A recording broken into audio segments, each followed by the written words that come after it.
পররাষ্ট্র প্রতিমন্ত্রী হুমায়ুন কবিরকে নিয়ে প্রশ্ন উঠেছে তিনি প্রতিমন্ত্রী হওয়ার পর তার ব্রিটিশ যে সিটিজেনশিপ এটি তিনি ত্যাগ করেছেন কিনা। কারণ বাংলাদেশের নিয়ম অনুযায়ী, আইন অনুযায়ী, সংবিধান অনুযায়ী এমপি, প্রতিমন্ত্রী বা মন্ত্রী এগুলো হতে হলে দ্বৈত নাগরিকত্ব থাকা যাবে না, শুধুই বাংলাদেশের নাগরিকত্ব হতে হবে। এখন পররাষ্ট্র প্রতিমন্ত্রী হুমায়ুন কবির, যিনি এর আগে প্রধানমন্ত্রীর অ্যাডভাইজার ছিলেন, পররাষ্ট্র বিষয়ক অ্যাডভাইজার, তার জন্ম বাংলাদেশে হলেও পত্রিকার খবরে যেটা জানা যায় তিনি 2.5 বছর বয়সে লন্ডনে পাড়ি জমিয়েছেন তার পরিবারের সঙ্গে। সেখানে তার বেড়ে ওঠা এবং বাকি সব কিছু সেখানেই। সুতরাং এই কথা বুঝতে অসুবিধা হওয়ার কথা না যে তিনি ব্রিটিশ সিটিজেন। অবশ্যই তিনি ব্রিটিশ সিটিজেন। এখন প্রশ্ন হচ্ছে, তিনি যখন প্রতিমন্ত্রী হলেন তিনি কি তার সেই ব্রিটিশ নাগরিকত্ব ত্যাগ করেছেন? স্পষ্টতই করেননি বলেই মনে হচ্ছে। কারণ সাংবাদিকদের সামনে পররাষ্ট্র মন্ত্রণালয়ে এই প্রসঙ্গটি যখন উঠেছিল, সাংবাদিকরা ওনাকে প্রশ্ন করেছিলেন, কিন্তু উনি যে উত্তর দিয়েছেন তাতে এটা পরিষ্কার যে উনি ব্রিটিশ নাগরিকত্ব পরিত্যাগ করেননি। যদি উনি পরিত্যাগ করতেন তাহলে উনি জোর দিয়ে বলতেন যে হ্যাঁ আমি করেছি, আমি শুধুই বাংলাদেশের নাগরিক। কিন্তু সেটা তিনি বলেননি। তিনি সাংবাদিকদের প্রশ্নের উত্তর যেভাবে দিলেন এটা ছিল খুবই আপত্তিকর।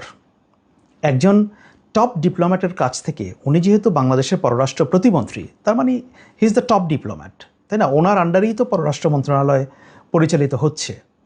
কিন্তু ওনার যে ভাষা, এই ভাষা কোনোভাবেই কূটনৈতিক ভাষা হতে পারে না। এই ভাষা কোনোভাবেই কোনো ভদ্রচিত ভাষা হতে পারে না। উনি কি বলেছেন?